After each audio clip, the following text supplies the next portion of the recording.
Fatima and ZAC are finally walking into their happily ever after as free folk. Gary is continuing to spiral because he been lost his mind, and Karen is not out of the ZAC woods yet. What's good, y'all? It's your good sister Erica Vane coming to you right here on Erica Vane TV with another Sistas video. And in this video, we are breaking down episode 19 from season 4. And I'm going to just jump right on into it. No need to wait. This episode was, for the most part, uneventful. It wasn't as bad as episode 18 in reference to like the fillerness of it all. However, not a ton happened. The episode opens up with ZAC and Fatima coming home. This is right after he gets out of jail, and he wants to, you know, make a big to-do of fully like having her move in, asking her to move in, and showing her the place as it is finished. But before they can get to that blissful moment of ZAC's excitement to show off all of the hard work that he has done and what turned out from that hard work, Jake is still there after he, you know, has paid the contractor who was there kicking up some damn dust while ZAC was in prison and had been looking for ZAC, found out that Hayden had him arrested. For whatever reason, Jake is still there. Now, it's interesting because Jake is still there and he's like, oh, I was about to leave. And then he kind of shucks and jives and doesn't want to tell ZAC what he needs to tell him, I guess because Fatima is there. And it's like, sir, you done waited this whole time. You know this boy is in jail. You know that ZAC is, you know that Gary is on some bullshit. You know that Hayden just got him arrested. So whatever it is, spit it out. And it takes Jake pretty much a while because he doesn't actually say what he needs to say. He winds up having to be invited back later when Fatima goes home to get clothes, because after ZAC and Fatima have a whole conversation about her moving in and her, you know, having a little bit of initial apprehension to doing so, talking about she wants to keep her place, and it's a lot just going, like they're moving really fast and it would be a lot for them to be with each other 24/7. All of that happens, and then eventually ZAC just convinces her, so she basically gives in, and then he doesn't want her to go stay at her house that night, so she goes to go get some clothes. So while she's going to go get her clothes, ZAC calls Jake to be able to come and like pay him for paying the contractor, and then that's when Jake is able to like pseudo say something. And you know, Fatima wants ZAC to pull his money out of the Bellamy stock. Jake wants him to pull the money out. It's interesting that that Fatima really doesn't like Jake or isn't feeling him, or I wouldn't say that. She doesn't trust him. And I get it because he's associated with Gary, so that instantly puts up a little bit of distrust. However, they both are saying the same things, and I don't know how much ZAC is actually sharing with her, but like Jake is definitely on the same page that Fatima is, and she makes a note of like, okay, he needs some good people in his life, but I think it's the whole like his proximity to Gary that's really causing a little bit of contention. But also this is a good setup because we know that in the Fatima series Jake will be a part of it, and we come to find out that Jake's woman is actually Fatima's best friend, and they'll start to get a little bit closer by way of that. So we'll see more interactions develop with them. But in this episode, Tyler Perry did an interesting job of making sure that the audience knew that Fatima ain't really feeling Jake, even though Jake has done nothing but right by ZAC from the moment that he met him. Now, the one thing that I'm still struggling with is like, what play is Jake making? Because he had every opportunity in this episode to go ahead and reveal to ZAC everything that's going on. Hayden just had him arrested. Hayden had Fatima arrested. You need to tell ZAC exactly how much Gary is talking to Hayden, exactly what you have seen, all the shadiness, what Gary is doing when it comes to Andi, because even that plays a part. Like, two birds of a feather flock together, and the same things that are happening with Andi, similar little, you know, menacing is happening, or like not exactly because Hayden and Fatima aren't together or weren't together, but like they are literally feeding off each other, and being able to provide ZAC with any information on Gary will really help out with the Hayden situation as well. And that's the only thing I'm really like apprehensive about when it comes to Jake, because he's like, all I can say is like, I've been watching him, and it's like, why is that all that you can say? You and ZAC are brothers. You had ZAC's back from the beginning. Why can't you say more? Even if you ask ZAC not to act on anything that you tell him, you need to tell him, because at this point you holding information and I don't even know what the hell for. Like, what are you finna do with it? You need to do something with it, because at this point you're giving both Hayden and Gary more room, more rope, and they don't seem to hang themselves. They seem to squirm out of every single ridiculous ass situation that they get themselves into. Meanwhile, it costs the people who are actually solid individuals time, peace, money, and it's so annoying. Like, I'm so ready for somebody to put an end to the reign of terror that has been Gary's existence, and then Hayden's proximity, and ultimately his existence as well.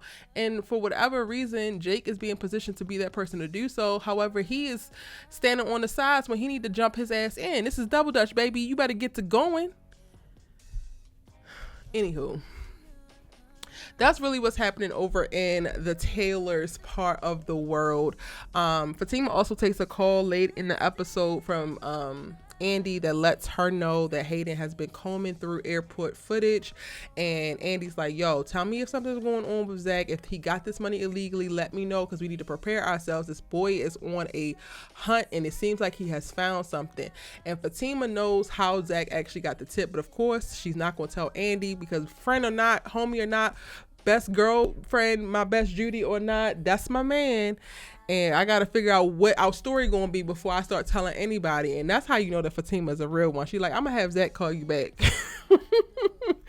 Because Andi, I love you, girl, but you kind of can't hold water, and you are a divorce attorney, honey. So anything that I tell you, they could definitely subpoena your ass and put you on the damn stand, and you have no client lawyer privilege here, boo, because you are definitely not an actual criminal attorney. Go ahead. You tried. Bless her heart. I'm really glad, before I move on from the Taylors, I'm really glad that Fatima took a second to actually bring to ZAC's attention how fast they're moving, because when you think about it, we have seen multiple episodes of them being together. At this point, it's about 35, maybe pushing 40 episodes. However, it has only been about 3 weeks.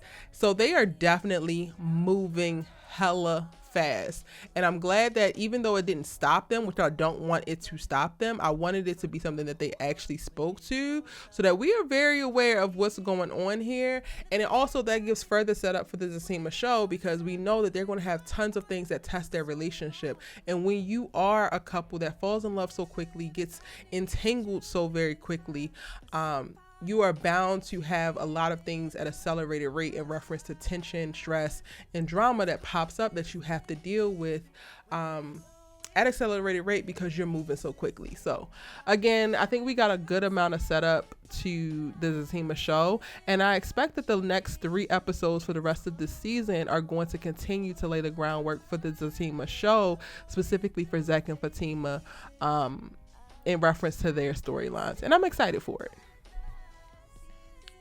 And I'm gonna go ahead and say this and get this out the way, because I really just don't like Gary, and I'm so over it. Like, I am so over the fact that he sat there and still spiraling, venting to Aaron, talking big shit about Andi, and then the moment that Andi called, he get his goofy ass up like a little schoolboy and runs over there because his woman is calling.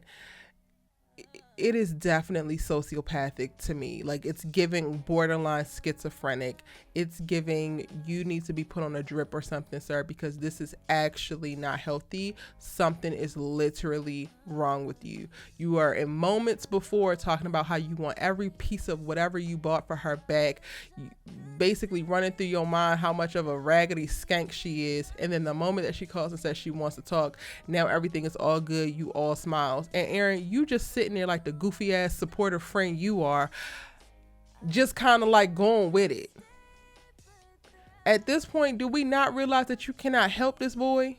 He ain't coming to your support groups. Clearly you have to come to his office to help him, and he still ain't listening to that you got to say. The man is crazy, and you really need to disassociate yourself. Like, I really do not understand. And if nothing else, well, actually, nothing else is going to make me not like Aaron, except for the fact that he won't drop Gary as a friend. That'll do it. That'll do it. You ain't got to worry about me.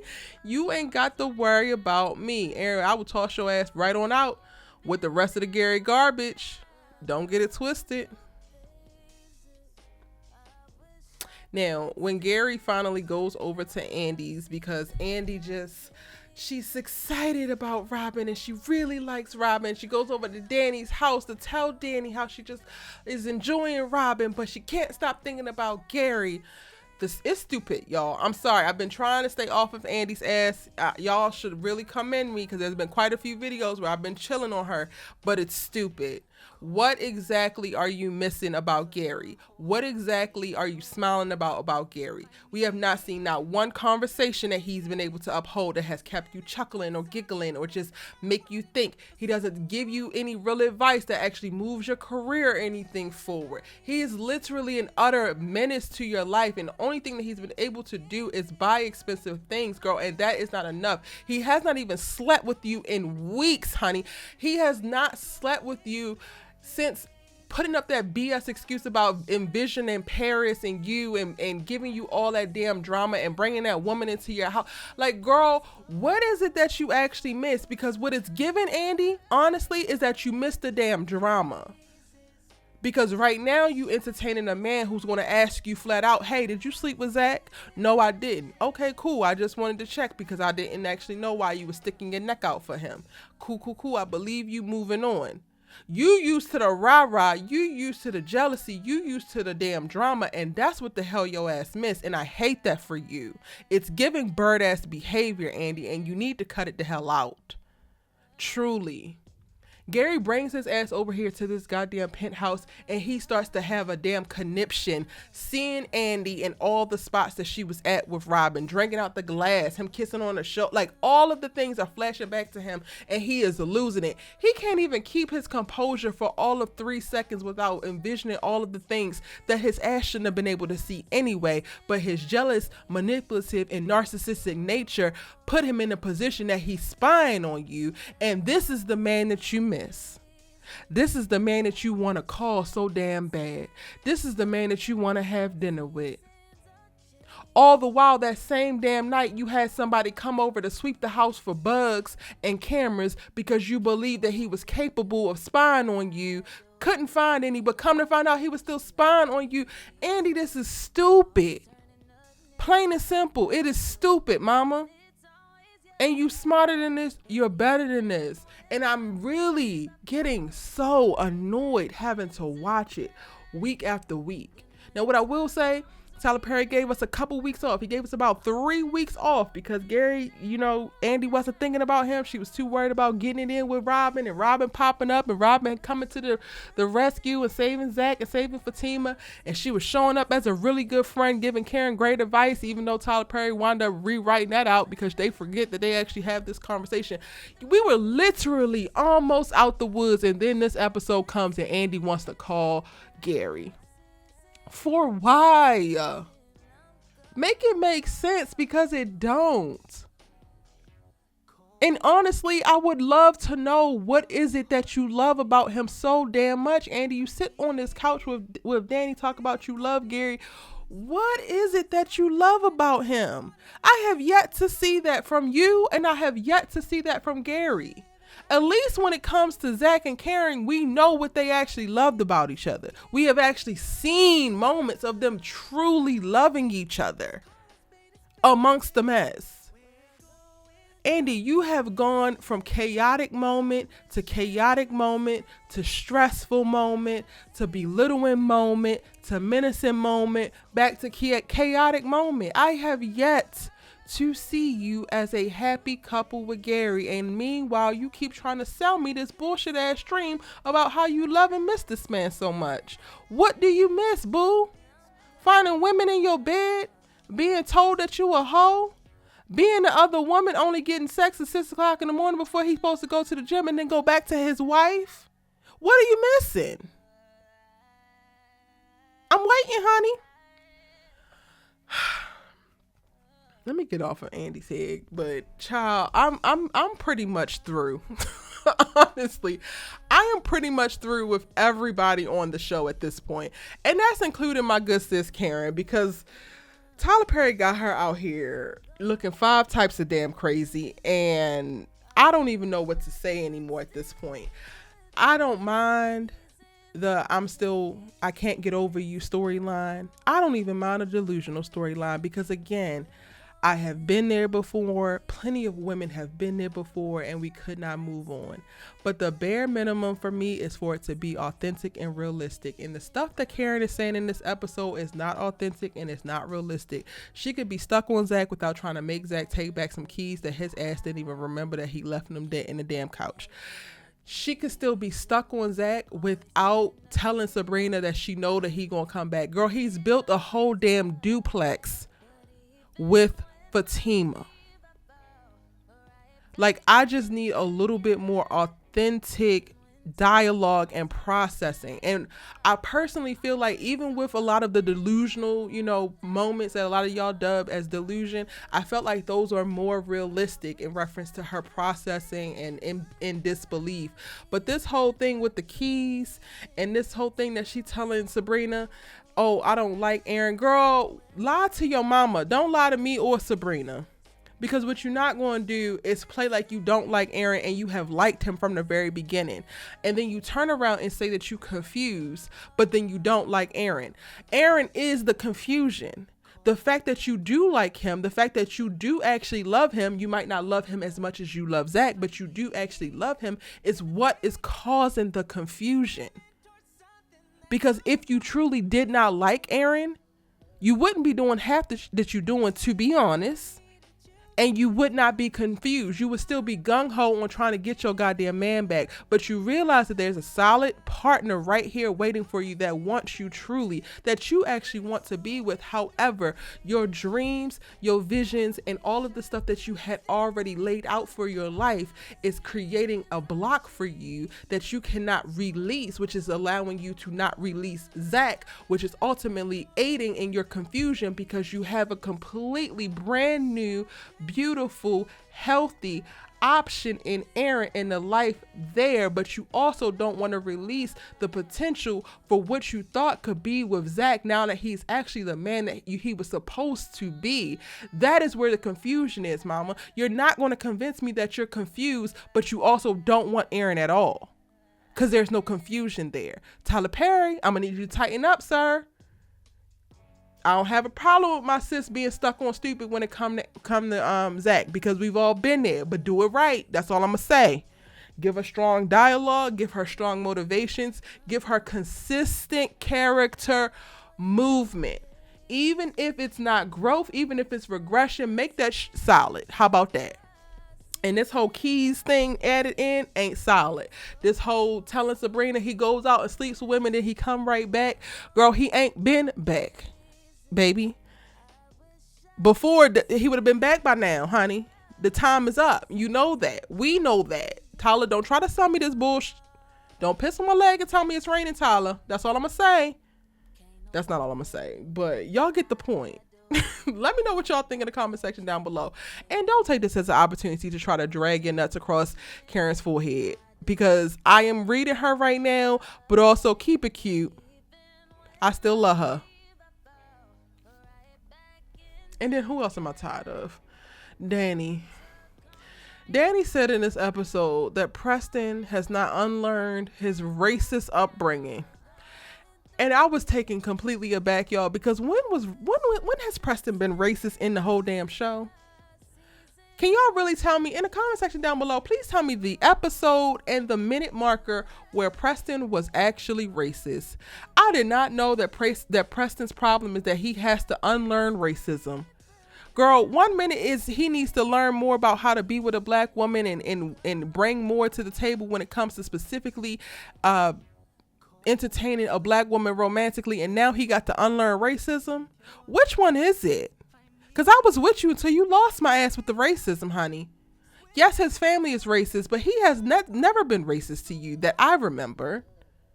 And another thing is, yes, he might need to learn black women, but you also ain't helping him, and then you get mad when he go out here and explore other black women. I don't understand, Daniella. I really don't.